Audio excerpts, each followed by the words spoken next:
ជំរាបសួរហើយក៏សួស្តីទៅកាន់អ្នកទាំងអស់គ្នាថ្ងៃនេះខ្ញុំចង់និយាយអំពីពាក្យមួយដែលមនុស្សភាគច្រើនស្គាល់ប៉ុន្តែមិនមែនមនុស្សទាំងអស់គ្នាសុទ្ធតែអាចអនុវត្តបាននោះទេ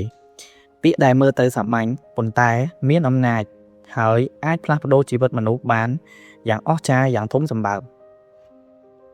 ពាក្យនោះប្រហែលជាអ្នកទាំងអស់គ្នាប្រកាសជាធ្លាប់បានឮមកហើយនោះគឺវិន័យតើវិន័យគឺជាអ្វីហេតុអ្វីបានជាមនុស្សជាច្រើនត្រូវមានវិន័យជាប់ខ្លួនដើម្បីសម្រេចភាពជោគជ័យវិន័យគឺជាច្បាប់បទបញ្ញត្តិមួយយ៉ាងតឹងរ៉ឹងដែលកំណត់ថាយើងត្រូវធ្វើរឿងនោះជាដដែលជាភាពជាប់លាប់ពិតមែនណាមនុស្សភាគច្រើនចង់បានភាពជោគជ័យប៉ុន្តែមានមនុស្សតិចណាស់ដែលប្រកាសថាត្រូវធ្វើរឿងអ្វីដើម្បីឈានទៅដល់ភាពជោគជ័យយ៉ាងណាមិញមនុស្សម្នាក់តែងតែមានគោលដៅរៀងខ្លួន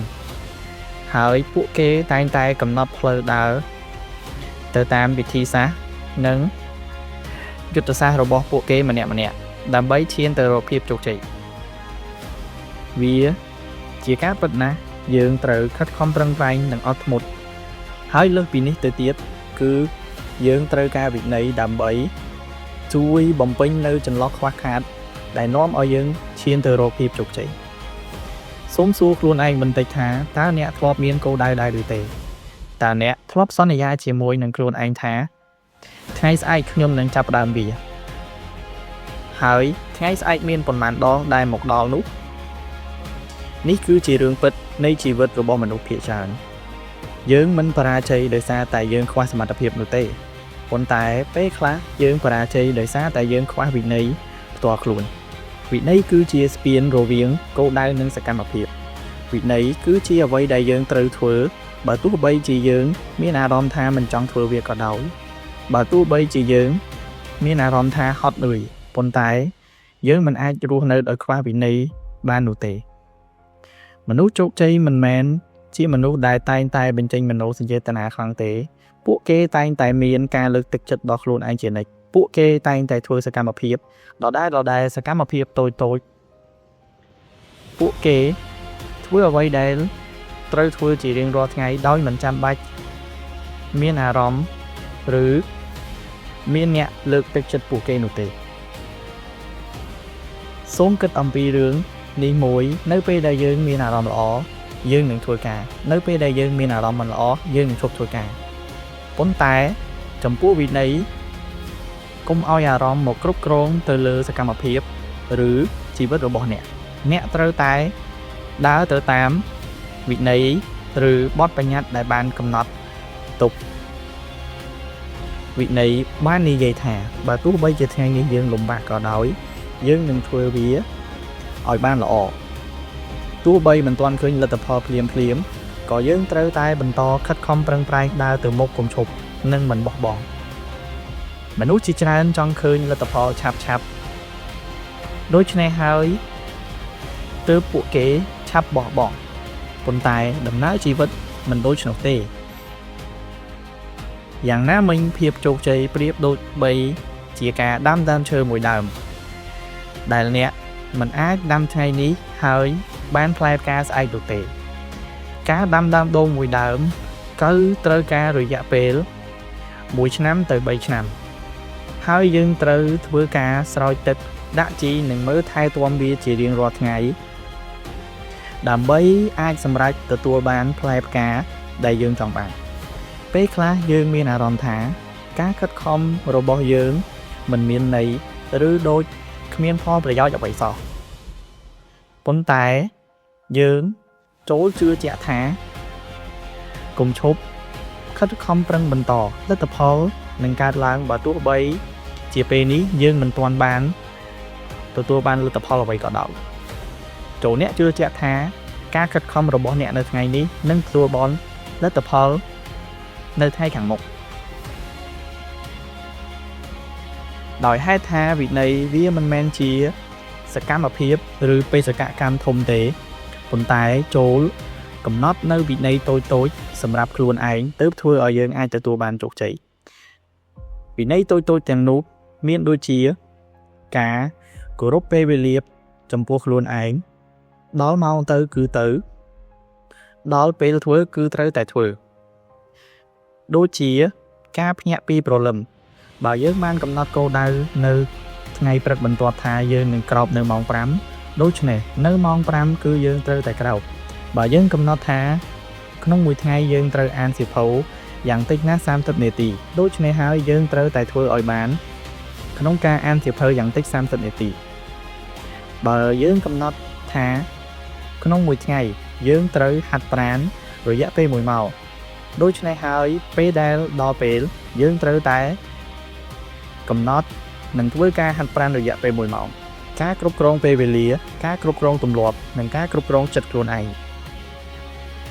រឿងតូចៗទាំងនេះធ្វើជារឿងរាល់ថ្ងៃនោះវានឹងក្លាយទៅជារឿងមួយដែលនឹកស្មានមិនគួរឲ្យដល់ដូច្នេះហើយបើអ្នកចង់ផ្លាស់ប្ដូរជីវិតចូលអ្នកចងចាំថាត្រូវផ្លាស់ប្ដូរទម្លាប់ផ្លាស់ប្ដូរការគិតហើយចាប់ផ្ដើមនៅទម្លាប់តូចៗដែលអ្នកចង់ធ្វើហើយអនុវត្តវិន័យគឺជាការជ្រើសរើសអនាគតនិងបច្ចុប្បន្នពេលខ្លះយើងដឹងថាអ្វីដែលត្រូវធ្វើប៉ុន្តែយើងមិនធ្វើមិនមែនដោយសារយើងមិនដឹងទេដោយសារតែពេលខ្លះមនុស្សគឺមានការពន្យាពេលតើអ្នកធ្លាប់ឮគេនិយាយថាចាំបន្តិចសិនថ្ងៃនេះខ្ញុំអស់កម្លាំងខ្លាំងណាស់ថ្ងៃស្អែកចាំធ្វើក៏បានដែរសូមចងចាំថាជីវិតមិនមែនផ្លាស់ប្ដូរដោយសារតែពេលវេលាមួយថ្ងៃនោះទេគឺផ្លាស់ប្ដូរដោយសារតែ